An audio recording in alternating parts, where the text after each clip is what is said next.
Alright, so this is one that I topped over a year ago. And it's just been sitting down in the basement. It's become dried up and kind of crusty.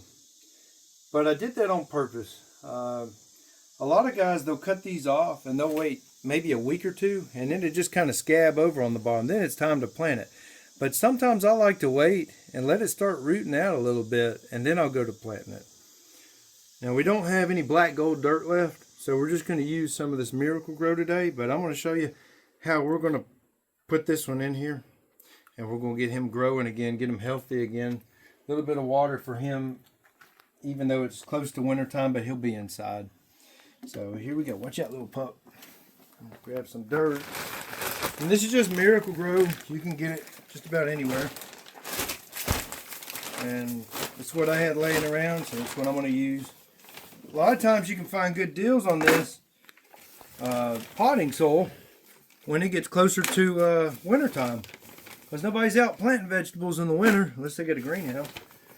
And I've had several greenhouses over the years, and unless you have a really good greenhouse, the top on the greenhouse just doesn't seem to last that long. But it's replaceable.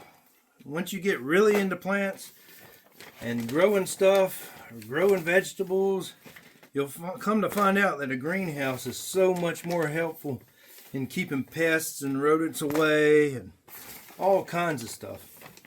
And it'll help you with your future planning too. Just the main thing, it's kind of like if you're going to build a shop, build the absolute biggest one you can afford to, because there's never enough room. I'm going to have to make this one kind of wide.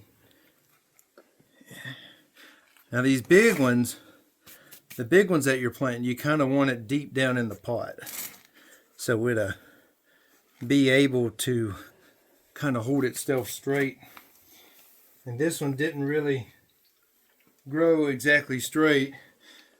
And a lot of people may beg the differ of, hey, why are you bearing the whole thing? Well, that bottom half I'm not going to use anymore.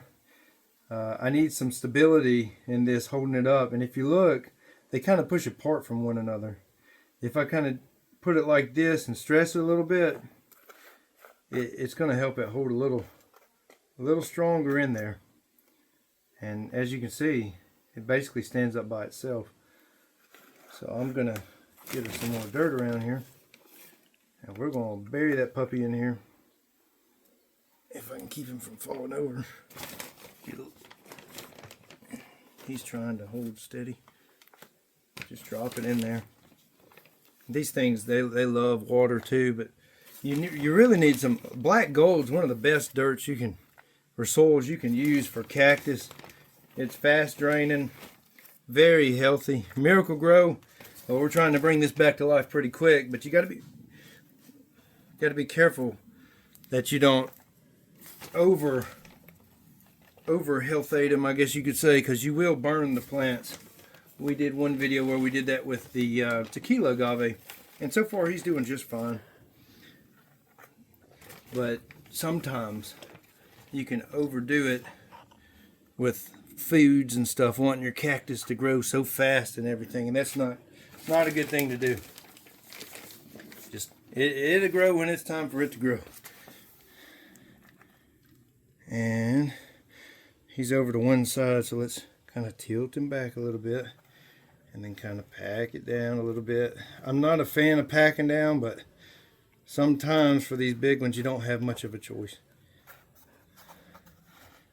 And these others have been in these pots for 8-10 years like that, growing, and I've just been cutting them down and taking their pups, and but they've done fine just sitting outside with normal dirt. But like I said, this one I did let him go a long time without being potted, and so I think that's basically good enough. Now another thing you can do here is take you something like this is just a piece of aluminum.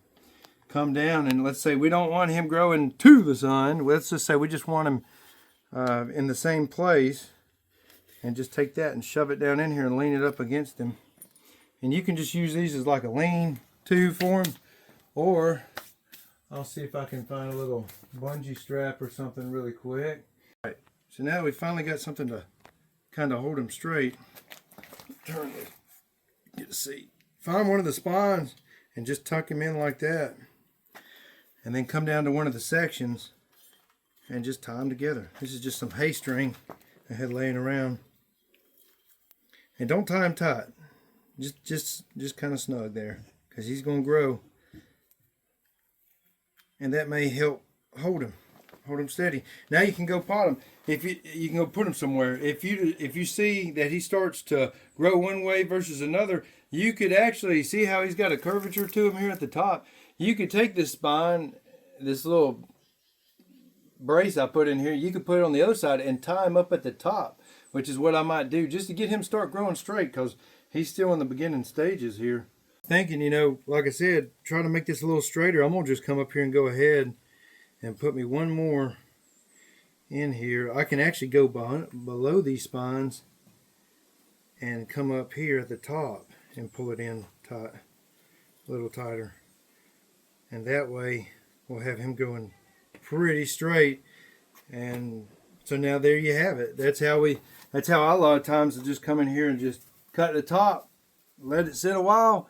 Once it scabs over and a few roots start growing, I'll come pot it, and then I'll water it, put it up. Next summer, this thing, we put it outside in the sun, it's probably going to have a section on it another foot or 2 feet taller.